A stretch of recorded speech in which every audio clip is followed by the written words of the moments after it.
Radio. Les Français parlent au français. Les carottes sont cuites.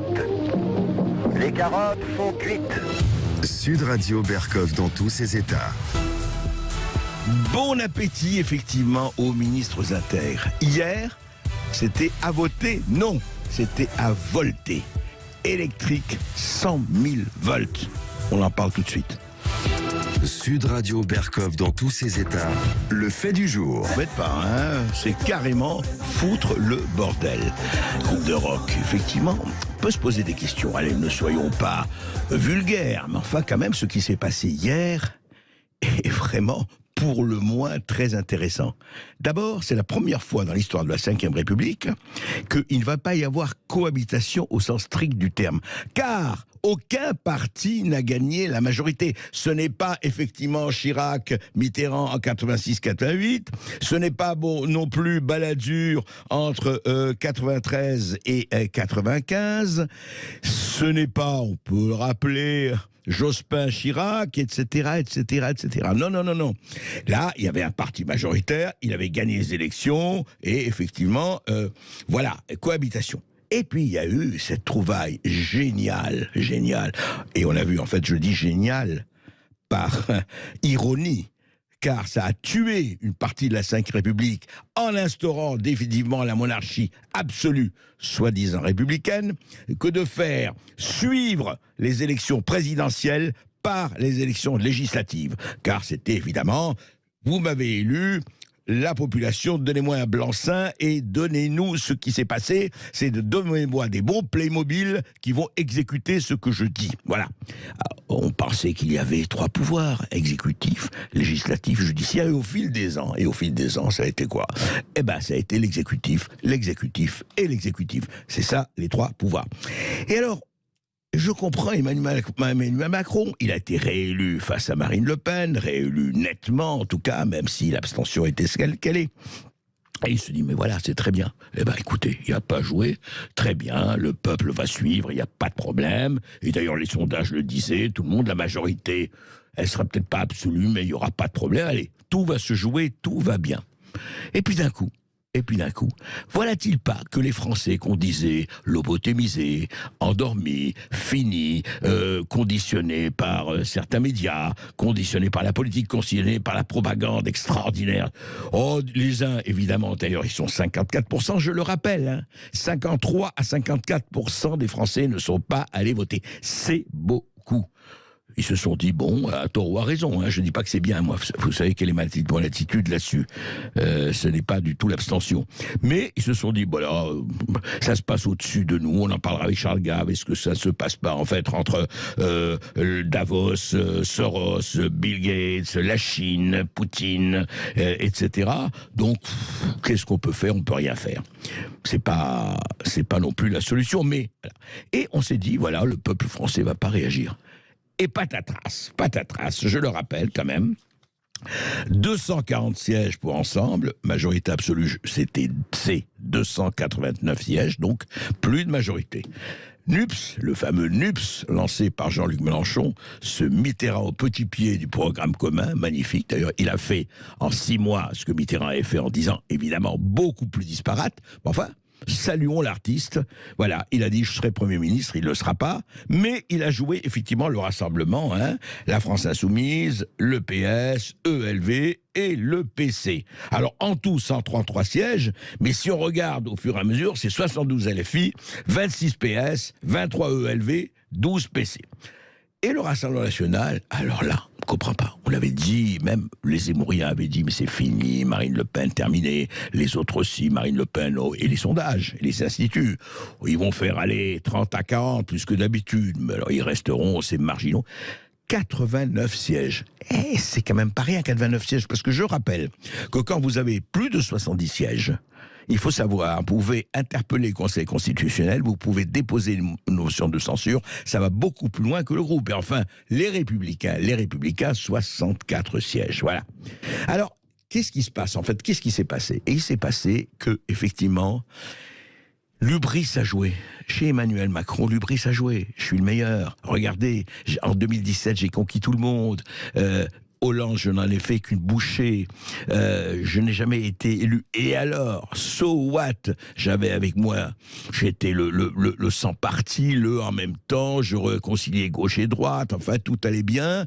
Et puis alors, cette assemblée magnifique, 400, 350 députés obéissant pratiquement les doigts à l'œil, et on leur dictait tout. Quel temps magnifique. Vous imaginez, pour le pouvoir à l'Élysée, mais c'est terrible. On envoyait les lois, on leur disait vous allez voter ça et ça, et ils obéissaient, c'était formidable. C'est des Robocop parlant à Playmobil. Et ça jouait magnifiquement, vraiment. Ah là là, c'était le monde d'avant, ça. Et voilà le monde d'après. Montchalin n'est plus là. Bénin, ça a été une maladie qui n'est pas bénigne. Brigitte Bourguignon, la ministre de la Santé, sortie. Richard Ferrand, mon cerveau droit, disait Macron. Christophe Castaner, l'homme des Gilets jaunes, l'homme qui a réprimé admirablement cette jacquerie. Eh bien, sorti, qu'est-ce qui se passe?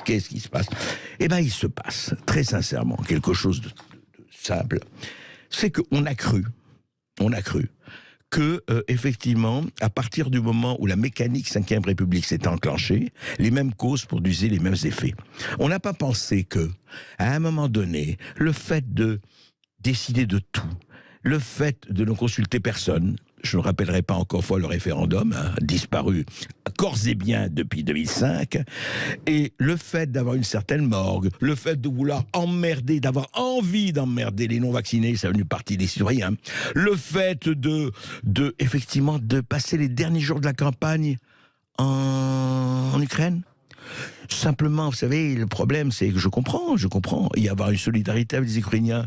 Bon, enfin, peut-être qu'on peut s'occuper dans les derniers jours de la campagne des Français, qui sont là. Non. Et qu'est-ce qui s'est passé? L'hubris, toujours le sentiment de cette supériorité. Je suis président de l'Europe, mais vous comprenez pas, petit Français ridicule. L'Europe, c'est autre chose que la France. La France, c'est un petit pays bien sympathique. Enfin, là, l'Europe.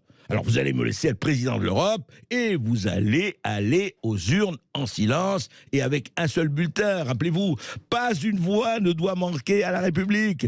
Il a fait comme Mélenchon, la République c'est moi. Eh ben non. Les Français lui ont dit simplement, non, écoutez, Monsieur le Président, sauf votre honneur, on n'est pas tout à fait d'accord. Et oui, ça sert encore à ça, les élections. Pour ceux qui disent, ouais, ça ne sert à rien, c'est fini, élection piège à con et compagnie. Et il y a quand même des choses qui servent. Alors après, comment ça va se passer? Est-ce qu'il va avoir pour les LR les yeux de Chimène? Est-ce qu'il va les séduire comme il a séduit une grande partie du personnel politique, notre Emmanuel Macron national? Est-ce qu'il va y avoir des majorités de circonstances parce que entre NUPS et le RN, disons jamais évidemment, chacun est d'un côté, jamais les fachos, non, pas question, mais sur la retraite, mais sur le pass vaccinal, mais sur un certain nombre de choses, il peut y avoir des majorités de circonstances qui peuvent jouer. Et voilà, ça peut jouer ça. Et en fait, la seule chose qu'il faut retenir, c'est que pour la première fois, la République retrouve ses droits. Et la République, rappelons-nous, ce sont les 3 pouvoirs, c'est la séparation de pouvoirs, et c'est les contre-pouvoirs qui n'existaient plus pratiquement depuis 20 ans, et plus encore. Voilà, si on considère qu'on est encore en démocratie, la France n'était plus un État démocratique. Alors on me dit, oui, mais c'était pas la Corée du Nord ou la Chine. Bien sûr, mais c'est pas nos modèles, la Corée du Nord et la Chine. Nos modèles, c'est quoi? Nos modèles, c'est effectivement un gouvernement qui gouverne. Oui, le gouvernement qui gouverne, il est à l'Élysée. Parce que le président, encore une fois, n'oublions pas, c'est lui qui préside les conseils des ministres. Le président de la République devrait être là pour le cap, le moyen terme, le long terme, comme dans tous les pays occidentaux. Et on ne cite pas l'Amérique, parce que l'Amérique, attention, le Sénat et la Chambre des représentants, c'est un sacré contre-pouvoir. Bon. Deuxièmement, pas avoir des députés, encore une fois, aux ordres et le petit doigt sur la couture du pantalon. Et troisièmement, et le président a le droit de dissoudre la Chambre. C'est pas le cas aux États-Unis. Ce n'est pas le cas dans tous les pays d'Europe. dits démocratiques et qui sont démocratiques. Parce que voyez-vous, déjà ce matin, la Macronie, enfin certains conseils disaient oui, mais dans un an, on va dissoudre si ça va pas. L'épée de Damoclès, enfin, c'est pas sérieux. C'est pas sérieux avec ce qui se passe en Chine, en Russie, en Ukraine et ailleurs, et dont on va parler longuement avec Charles Gave. Mais ça va impacter le prix du blé, le prix des produits, l'inflation, le prix du fioul, etc., etc., etc. Ça n'a pas une incidence sur ce qui se passe en France? Si ça a une incidence. Alors, sortez de votre cocon, allez voir un peu ce qui se passe, sortez de vos abris ouatés, et puis surtout, encore une fois, est-ce que vous avez continué à parler que de votre boutique, ou vous allez parler de la France, et vous allez parler de son rôle? Est-ce que vous êtes capable, là, les nouveaux arrivants, là, ou les anciens, vous êtes capable de sortir vraiment de cette espèce d'auge qui, évidemment, qui rapporte pour parler de la France? Et alors, vous allez foutre vos étiquettes en l'air pour une fois dans votre vie et commencer à parler collectif. C'est pas mal, collectif, c'est pas collectivisation. Parler de tout et s'entendre avec qui que ce soit, s'il y a sur les retraites, sur le pouvoir d'achat, sur telle ou telle chose, sur le pass et autres, s'il y a des majorités circonstances, je le répète, eh bien faites-le. Pensez d'abord à vos électeurs et pensez aussi aux abstentionnistes. Parce que sinon, encore une fois, et on le sait, ce qui ne se passe pas dans les urnes se passera tôt ou tard dans la rue. Tôt ou tard. Et il est minuit, docteur Schweitzer, il est minuit. L'archipélisation, la communautarisation, la partition, la libanisation, ça existe. Et il faut faire très attention à tout ça. Et surtout, encore une fois, où vous êtes des ânes hier, où vous êtes des diamants à 1000 facettes, il faut choisir. On ne peut pas faire les deux.